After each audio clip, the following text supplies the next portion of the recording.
بڑی خوبصورت حدیث ہے, سنیے گا. حضرت ابو سعید خدری رضی اللہ تعالیٰ عنہ حدیث کے راوی ہیں, بخاری میں موجود ہے. ارشاد فرماتے ہیں کہ ہم ایک سفر پہ تھے, واپس آ رہے تھے, ایک جگہ رات کو قیام کیا, سونا تھا, بستی تھی. بستی کے لوگوں نے نہ کھانا پوچھا نہ پانی پوچھا, کوئی ضیافت نہیں کی. آدھی رات کا وقت آیا تو ایک بندہ دوڑا دوڑا آیا, کہنے لگا ہمارے سردار کو بچھو نے کاٹ لیا ہے, تم میں سے کوئی بندہ دم درود کر لیتا ہے؟ تو ایک صحابی کہنے لگے کر تو لیتے ہیں, پر تم نے چونکہ ہمیں کھانا پانی تک نہیں پوچھا, تم اگر دم کراؤ گے تو مفت نہیں کریں گے. بخاری پڑھ رہا ہوں, پیسے لگیں گے. کتنے پیسے؟ بکریوں کا ایک ریوڑ پورا. شارحین نے لکھا ہے 40 بکریاں. آپ بات کو سمجھیں, پس منظر کیا ہے. پانی تک نہیں تم نے پوچھا. کچھ لوگوں کا علاج ہوتا ہے, انہوں نے کہا پیسے لیں گے, دم کر دیں گے. صحابی نے کہا, حضرت ابو سعید خدری رضی اللہ تعالیٰ عنہ فرماتے ہیں وہ چونکہ تنگ تھے, بچھو کاٹ کے, اور سردار کو کہا چل تو صحیح نا. وہ صحابی گئے, سورہ فاتحہ پڑھ کے دم کیا, اور حدیث بخاری سے میں آپ کو دکھاؤں گا.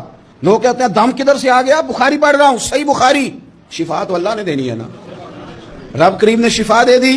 بکریاں لے لیں, آ گئے جہاں آرام کر رہے تھے اس جگہ. صحابہ میں اختلاف ہو گیا, کچھ کہنے لگے بکریاں لینی چاہیے تھی, کچھ کہنے لگے نہیں لینی چاہیے تھی. حضرت ابو سعید خدری رضی اللہ تعالیٰ عنہ فرماتے ہیں پھر ہم نے فیصلہ کیا چپ کر کے سو جاؤ, صبح حضور کی بارگاہ میں جائیں گے.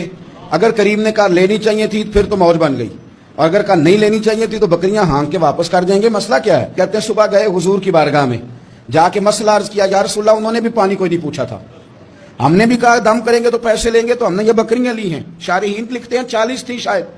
تو یا رسول اللہ اب کیا کریں؟ حضور مسکرانے لگے. حضور مسکرانے لگے. جس کے گچھے سے لچھے جڑے نور کے, ان ستاروں کی نزہت پہ لاکھوں سلام, اور جس کی تسکین سے روتے ہوئے ہنس پڑے, اس تبسم کی عادت پہ لاکھوں سلام, اور ان کی باتوں کی لذت پہ بے حد درود, ان کے خطبے کی ہیبت پہ لاکھوں سلام. حضور مسکرانے لگے اور مسکرا کے پوچھا اچھا پڑھا کیا تھا؟